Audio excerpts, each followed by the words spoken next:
So today we're going to talk about two more books that I read in this couple of days. Well, to be honest, 2 days. I read two books in 2 days, and they are short. They are like a novella length. I'm talking about 110 pages or so, and both novels are from the same author, which is Tylor Jones. Um, Tylor Jones he writes a lot of novellas. I've got almost all of his books, and the vast majority are like novellas, or at least short novels. I do have to read yet Midas, which is big, a bigger book, but everything apart from that, I believe it's short. This one, I thought that this was three novellas, and which it is. I have one in paperback as well, which is Stridor, and this collects three novels. Turn Up the Sun. The second one is Stridor, and the third one is Sidewinder. And these are the only artwork within this novel, by the way. And each one, again, as I said, 100 pages or so. Nothing major. I believe, yeah, all of them 100 pages. The book is 300 pages, so yes. Turn Up the Sun. The reason I wanted to read this is because it's three novellas. I don't know if I have one or two novellas. I know that I have Stridor. I believe I have the other one as well, Sidewinder. But again, they are novels to me. They are 100 pages, so they count as a novel for me this month. I didn't read the first one, which is Turn Up the Sun, because in the introduction that the author did here, he specifically says that Turn Up the Sun, it follows designed to be read in conjunction with Criterium and Enter Softly. And so, since I have not read those two, I thought, okay, I'm not going to read this one, I'm going to read the second and third one. So, let's start with Stridor. Stridor is about a woman, which I was very surprised with the story, to be honest, because it was lovely from the beginning to the end. So we've got this woman that she basically starts the novel as telling us that she is cheating on her husband, and he's a nice husband. They have a young daughter, one, but probably she misses something like the spark, the something more. She did something more, and so she did end up hooking up with a guy that she doesn't feel anything about it. To be honest, she even specifically says that her husband is more beautiful and so on. So it's nothing major. It's like, well, something to yeah, you know what people adults do. And so the story begins with that, and then she goes to work, but she's already she's treating the patients, but one of the patients, it's a young family of Romanians. They specifically, she specifically said, sound Romanian, and the daughter is well, she has some problems with coughing and lack of air, and she says, okay, this is nothing major, it's just a cough or something like that, so don't worry, just take Tylenol, I don't know, the medication, and it's good. He does, but he never says, are you sure? Because he speaks with her in silence with the wife, and we don't get what she's saying, but basically that something is off with this, because she specifically says, are you sure, twice or something like that. Alas, they go away because she's the doctor, so she knows what she's doing. And again, another hookup, and she specifically says that that she loves her husband, but sometimes she wishes something more. Sometimes she wishes something more danger, like he fights for her. If he should fight for her, although In the same time, she says, okay, but he's a excellent husband. He takes care of the children. He takes care of everything. Sometimes one time he isn't. Well, she is coming late because she was on this adventure. You can call it that. And he treated it about with the girl, the daughter. He took out of the house. He cleaned it up and so on, but something was missing. Like he forgot to do something like minor, and she wishes, and she even goes behind and treat him badly, and she feels awful about it. But he doesn't fight. He's like, well, a guide, like a dog, like you spanking it and he doesn't bark. The same thing.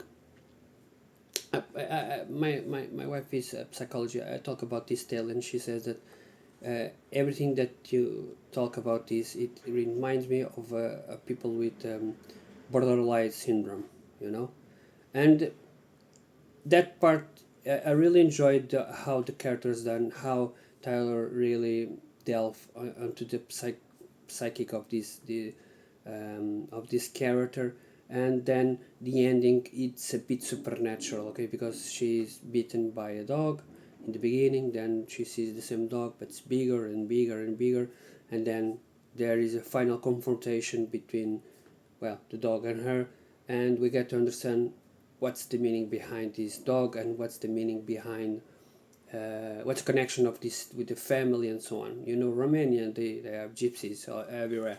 If you know what I'm saying about Stephen King also does this kind of joke that all Romanians are gypsies, so, and they have like voodoo magic or something like that. It's kind of interesting that they think that all Romanians are gypsies, but they are not. They are like 10% of the population. The first tale ends, and again, I enjoyed so much. I think, I know that I gave it a 5-star reading. I believe I gave it 94 or something like that. So it's not my favorite story, but undoubtedly my favorite story by Tyler Jones, and um, I immediately put. I was missing one book by him, and I'm going to buy it as well. And I guess I will have almost everything by him. Unfortunately, some of his books were written like in special editions, but those I won't pay. I won't because they're very expensive. Unfortunately, I didn't get to buy them directly, so yeah. And nowadays $200 by a book, it's not my cup of tea.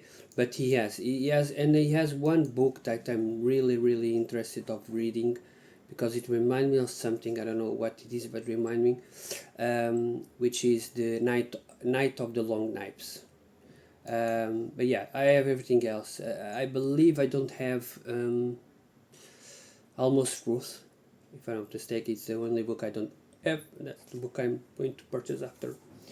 So, sorry, I was okay. So in this book, I gave a 93 out of 100. Then we've got the last story on this stuff. Again, this is 100 pages, so it's Sidewinder, and this is a book about a guy who wants to be a musician, and he's working hard to be a musician. He's playing since he was a child. Unfortunately, he's not that good, and this comes to side of other questions about what makes a people, well, good at something. Is it training, or is something like he was born like that? Imagine, I don't know, football, Ronaldo. Yeah, he works hard, and so he's the best footballer in the world, for me at least. Or Messi, if you want to enjoy Messi, or something like that. But now, question this is that if I work as hard as them, can I be as good as Ronaldo or not? The same happens with playing guitar, or playing an instrument. Some people I mean, it seems that they are born with it into it, and other people have to work through it. The best examples are these football and arts. You know, if you go to drawing, someone who never painted before, you see painting, and it's almost it's good from the start. And some people, even after trying so having class and so on, they are never good. So it's interesting crash. But I'm talking besides the point here. But this is a story about a guy who wants to be wants to be a guitarist in a band and so on, to be famous and so on. So he works hard.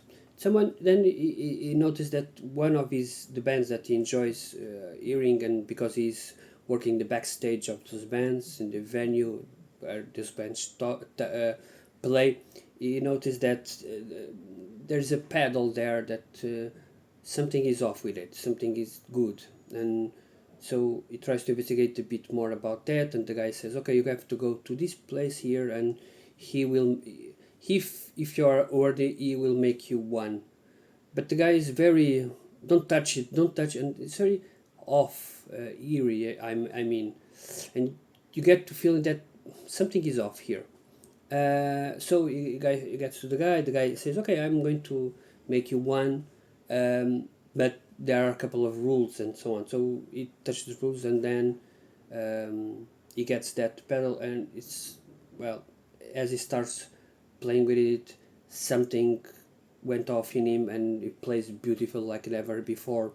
There is like, he feels that there is like a hand behind him and playing as and better, and so he lets him go. So, and it's very interesting tale. I'm not going to talk about the ending because I'm going to spoil it for you, but the ending is also good. The first tale is better. This one, it's also good, but not as good as the first one, because I felt more invested on her story than this one. But both stories deal with, I guess, I best that's the thing here. I don't know if this is the purpose of this, but if it's not, it should be.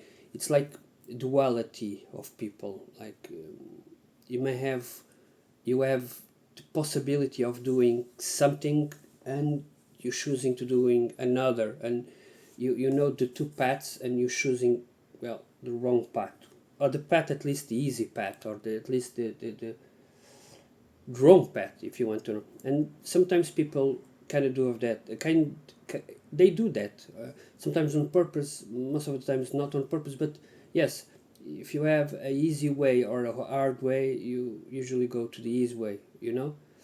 So yes, this book is about choices, if I'm being honest, but both as well as the feelings. The first one is about hate, the second one is about jealousy. Yeah, let's go with that. Maybe it's nothing to do with this, but at least that's how I read them. Another thing I want to talk about is that the third tale, Sidewinder, both are set in Portland. At least the third one is set in Portland without any doubt. The second one, I'm not sure. I guess it is. And there is a brief mention about something that's happening in the city of Portland that connects to another novel by Taylor Jones about a decapitated corpse. Okay, it's nothing major, to be honest. It's just a glimpse. You, like, he is remembering that he heard some news about a guy was found without a head, and this connects to that the other day. At least that's how I feel it. He also talks about the homeless encampments that the other story also tells. So yes, these are the two tales that I've read before the Turn Up the Sun novel. The third one, I'm not going to read them now because, because I have to read the other two, because and I've read that if you don't read Criterion Enter Softly, that one you'll be losing a bit. So maybe next month I will read Enter Criterion or Enter Softly and so on, or maybe I'll read them this month, because again, this is the goal of 31 books, and so far I have read, let me check, 1, 2, 3, 4, 5, 6, 7, 8, 9, 10, 11, 12, 13, 14. 14 books. Today is the 12th of May, so I'm good to go. Today I started this one, Gabi Triana, Highest Love of Bones. Just started, like 20 pages or so, nothing major. I'm still stuck on Cetite, Vampire Masquerade, because this book you kind of read it slowly. And then we've got Pyre of Fate by Astrid Thread Turga, Pyre of Fate by Daniel War, which I'm currently at 50 pages in, so a quarter of the book read. These are the 3 books that I'm currently reading. Not going to talk more about the other books I'm going to read, but I'm going to show you something I received. Nothing major, nothing to do with this. I received First Major on the Moon by Cameron Johnson. This one is signed, as you can see there.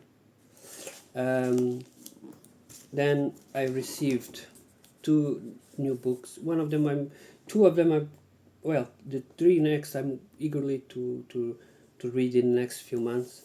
It's Mia Dahlia, Beautiful Watson, Legionnaire by The Galaxy Edge by Nick Cole and Jason Achbach. I don't know what to say. It's like a collection of 30 novels. I'm keen to know much about this. And the last book I received is Status by Junji Ito, which is the new novel by him. And again, I've bought everything that they published, and I have a big collection of Junji Ito. I will probably show you in the near future all the books I have by Junji Ito. So yes, those are the 4 books I received this last month. So thank you and have a great day.